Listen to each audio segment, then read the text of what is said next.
গোলকের অঙ্ক দেখো, গোলক সংক্রান্ত আজকে আমাদের 4 নম্বর ভিডিও এবং শেষ ভিডিও। এরপর আমরা শঙ্কু নিয়ে আলোচনা করব। দেখো অঙ্কটায় কী বলছি, একটি গোলকের ব্যাসার্ধের দৈর্ঘ্য 50% বৃদ্ধি করলে বক্রতলের ক্ষেত্রফল শতকরা কত বৃদ্ধি পাবে। দেখো এ একটা গোলক,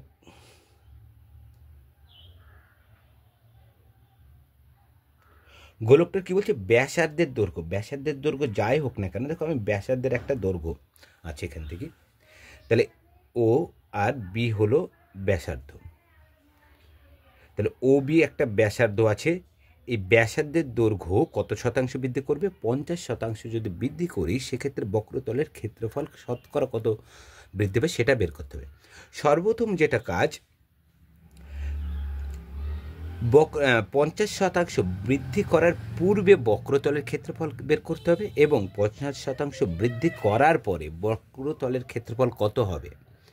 আমরা বৃদ্ধি করার পর যেটা পাবো সেখান থেকে বৃদ্ধি করার আগে যেটা বক্রতলের ক্ষেত্রফল ছিল সেটা বিয়োগ করার পর সেটাকে যদি আমরা শতকরা বের করি তাহলে কিন্তু আমাদের শতকরা উত্তরটা আমার বেরিয়ে যাবে।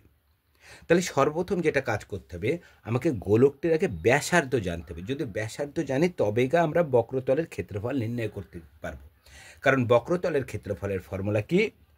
4πr²।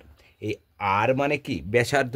তাহলে সর্বপ্রথম আমাকে গোলকটির ব্যাসার্ধ কত সেটা আমাকে বের করতে হবে। তাহলে দেখো অঙ্কটা ব্যাসার্ধ দিয়ে আনায়, তাহলে কি প্রথমে ধরি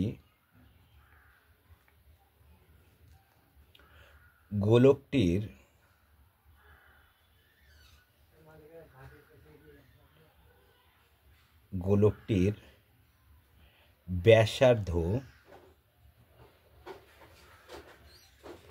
সমান আর একক।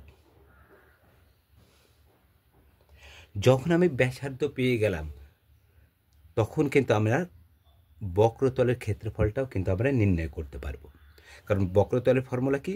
4πr²। আর মানেই হলো ব্যাসার্ধ, এখানে আরটা তো পেয়ে গেলাম আমি ব্যাসার্ধ, তাহলে এখন তার বক্রতলের ক্ষেত্রফল কত হবে? অতএব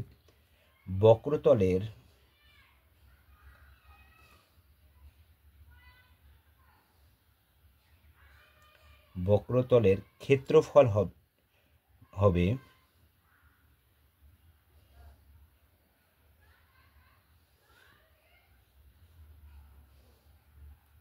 কত?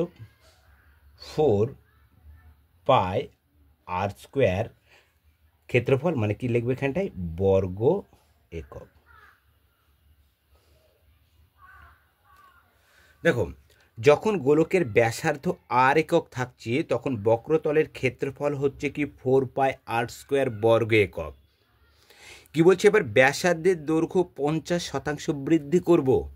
তাহলে ব্যাসার্ধের দৈর্ঘ্য এখন যদি 50% বৃদ্ধি করি সেক্ষেত্রে ব্যাসার্ধ কত হবে সেটা আমাকে নির্ণয় করতে হবে। তাহলে ব্যাসার্ধের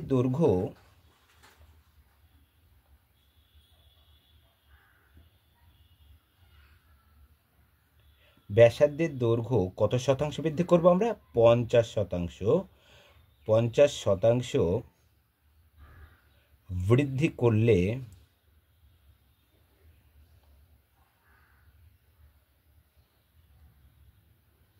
ব্যাসার্ধ হবে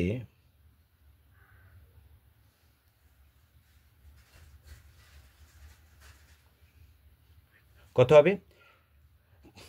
তাহলে আর প্লাস আর ইন্টু 50% মানে কি হবে? 50/100। তাহলে কি হচ্ছে? 0 0 কাটা, 5 2 কত? 10। তাহলে আর প্লাস r/2 একক।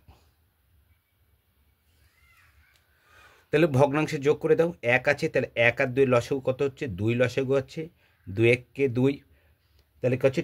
2 প্লাস আর একক। তাহলে দুটো আর একটার কত হচ্ছে? 3টে আর, 3টে r/2 একক। দেখুন যখন ব্যাসার্ধ আর ছিল তখন ছিল বক্রতলের ক্ষেত্রফল 4πr²। দেখো এখন ব্যাসার্ধের দৈর্ঘ্য 50% বৃদ্ধি করার পর ব্যাসার্ধের দৈর্ঘ্য হয়ে গেল 3r/2। দেখো ব্যাসার্ধের দৈর্ঘ্য কি হয়ে গেল, পরিবর্তন হয়ে গেল। এখন ব্যাসার্ধের যখন দৈর্ঘ্য পরিবর্তন হয়ে গেল নিশ্চয়ই ক্ষেত্রফলটাও পরিবর্তন হয়ে যাবে। অতএব এখন ক্ষেত্রফল কত হবে? এখন ক্ষেত্রফল হবে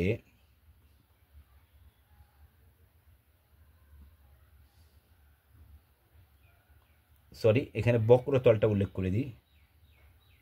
বক্রতলের এখন বক্রতলের ক্ষেত্রফল হবে, ফর্মুলাটা কি, 4πr² বর্গ একক। তাহলে 4 লিখে দাও। পায়ের মান কত? পাই হচ্ছে 22/7। আমি আগেরটা যেহেতু পাইটা আছে আমি পায়ের মানটা বসাচ্ছি না, পাইটাও রেখে দিলাম। আর মানে ব্যাসার্ধ, তাহলে এখানে লিখতে পারবে কি 3r/2 স্কোয়ার বর্গ একক। ব্র্যাকেটের বাইরে আনো 4π 3 × 9r² 2×4, এই 4 কাটা, তাহলে কত আসছে? 9πr² বর্গ একক।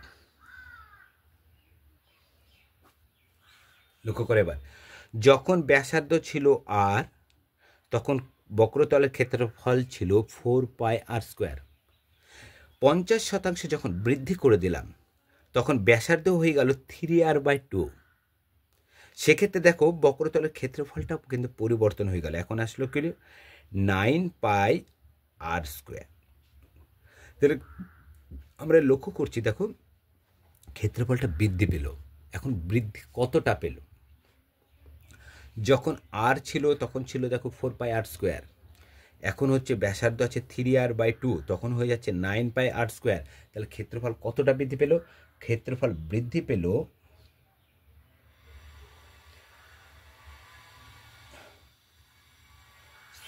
বক্রতলটা বারে লিখতে ভুলে যাচ্ছি। বক্রতলের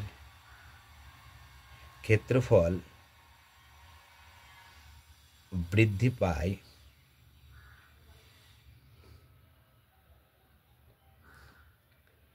কিভাবে বৃদ্ধি পায়?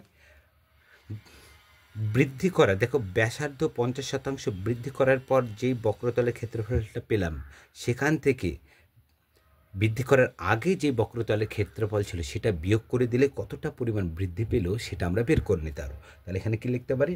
9πr² মাইনাস 4πr², কত আসছে তাহলে? 5πr² বর্গ একক। দেখো তাহলে কতটা বৃদ্ধি পেল আমার বেড়ে গেল, কিন্তু আমাকে উত্তর চেয়েছে শতকরা কতটা বৃদ্ধি পেল।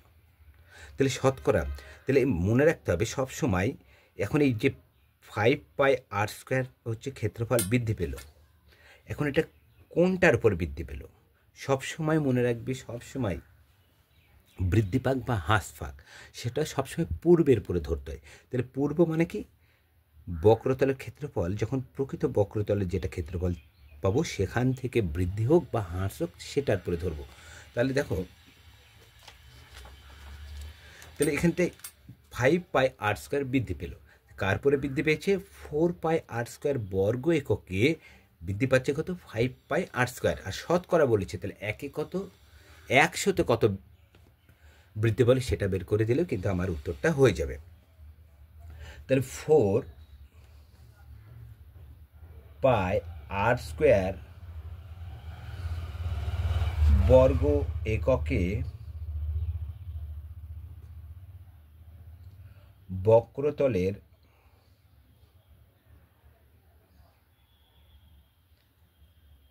ক্ষেত্রফল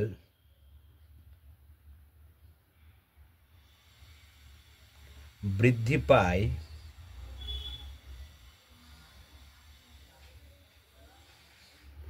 কত বৃদ্ধি পেল?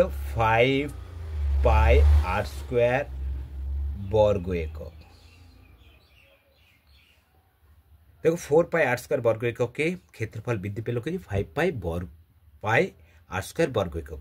তাহলে 1 বর্গ এককে কত বৃদ্ধি পাবে? 5 pi r square by 4 pi r square বর্গ একক। এবার বলেছি শতকরা। শতকরা মানে কততে দেখব? অর্থাৎ 100 বর্গ এককে ক্ষেত্রফল বৃদ্ধি পায় 5 pi r square into 100 by 4 pi r square. দেখো এ আর স্কোয়ার কাটা, পাই পাই কাটা, 4 25, 100 5 25, 125 বর্গ একক। তাহলে ক্ষেত্রফল বৃদ্ধি পাবে কত? 125 বর্গ একক। বলেছে বক্রতলের ক্ষেত্রফল শতকরা কত বৃদ্ধি পাবে? অতএব বক্রতলের ক্ষেত্রফল শতকরা বৃদ্ধি পাবে 125 বর্গ একক। দেখো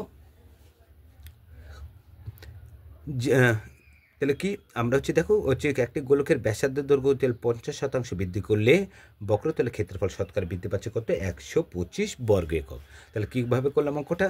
সর্বপ্রথম আমরা ব্যাসার্ধ ধরে নিলাম। ব্যাসার্ধ যখন জেনে নিলাম তখন গোলকটির বক্রতলের ক্ষেত্রফলটা আমরা পেয়ে গেলাম। এবার দেখো বলছে কি ব্যাসার্ধ 50% বৃদ্ধি করতে হবে। দেখো ব্যাসার্ধ এখন ছিল আর, এবার 50% যখনই বৃদ্ধি করে দিলাম তখন হয়ে গেল কি ব্যাসার্ধ হয়ে গেল কি 3r/2। যখন আর ছিল তখন বক্রতলের ক্ষেত্রফল বের করেছিলাম, এখন কি 3r/2 আছে, সেক্ষেত্রে বক্রতলের ক্ষেত্রফল আসছে কত সেটা আমরা বের করতে হবে। দেখো বের করে নিলাম।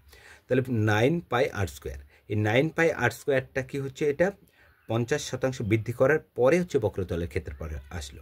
তাহলে পূর্বে যেটা ছিল এবং বৃদ্ধি করার পর যেটা পেলাম সেখান থেকে কি আমরা পূর্বেরটা বাদ দিয়ে দিলে কি কতটা বৃদ্ধি পেলো সেটা আমার বেড়ে গেল।